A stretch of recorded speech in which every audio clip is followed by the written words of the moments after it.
so'zni O'zbekiston Milliy axborot agentligi bosh direktori senator Absaid Kuchimovga bersak. Marhamat Absaid aka. Assalomu alaykum.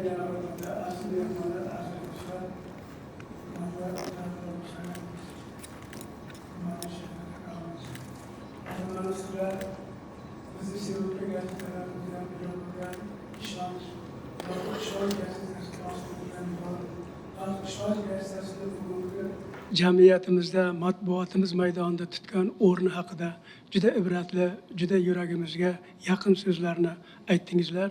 Biz buni chin yuragimizdan sizlarga rahmatlarimizni aytamiz. Bugungi 35 yillikda bunday olib qaraganda bir ramziy jihati ham chiqayotibdiki, hozir mana hurmatli prezidentimizni O'zbekiston Respublikasi davlat mustaqilligini 35 yilligini keng va atroflicha nishonlashga tayyorgarlik ko'rish haqidagi qarori ham mana shu paytda hammamizni stolimiz ustida turibdi.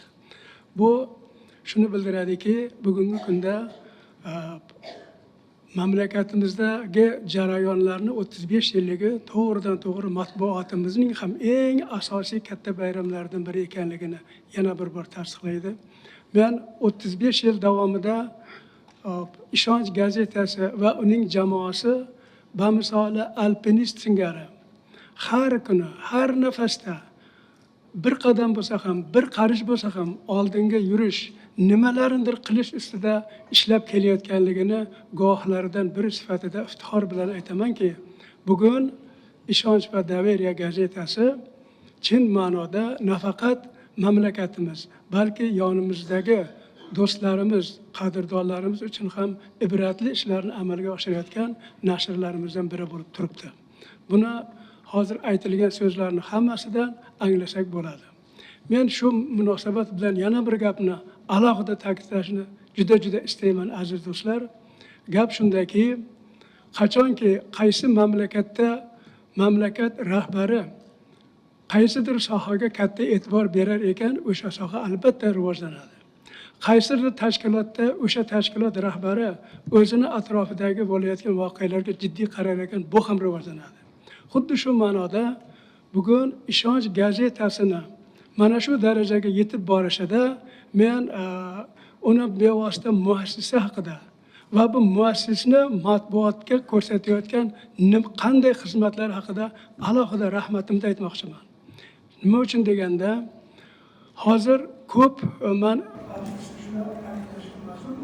ba'zi joylarda muassis nima ekanligini aytib yo'q. Mana muassis qanday bo'lishi kerakligini bugungi kunda O'zbekiston aniq ko'rsatib turibdi. Bu gazetani ham iqtisodiy, ham ijodiy yo'nalishida mana shu muassisni shaxsan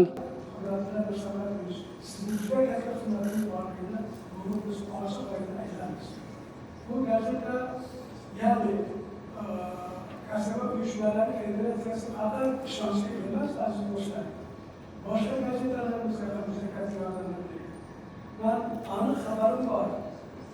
Xalq so'zi gazetasiga 10 mingga yaqin obunachilarni, ya'ni qariyalar, imkoniyati bo'lmagan ba'zi oilalar, bolalar uylari va haqoratlarga kasaba uyushmalari federatsiyasi o'z hisobidan obunalarni tashkil qildi.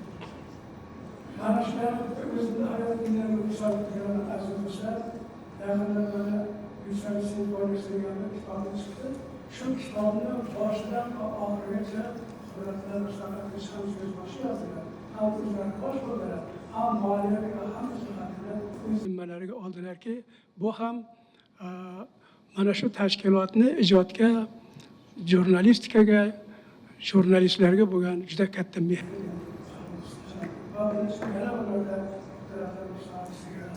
Aziz do'stlar, 35 yil bu hozir aytilgandek katta yo'lni boshladi.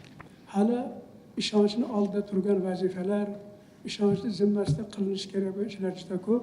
Mana shu yo'lda bu jamoaga har tomonlama ijodiy yutuqlar hamisha yor bo'lsin. Men O'zbekiston Milliy axborot agentligi shu jamoasining aziz do'stlarimizga hamkasb qilib, bugungi bo'layotgan katta yutuqlar bilan tabriklayman va buni bardavom bo'lishini istayman. Rahmat.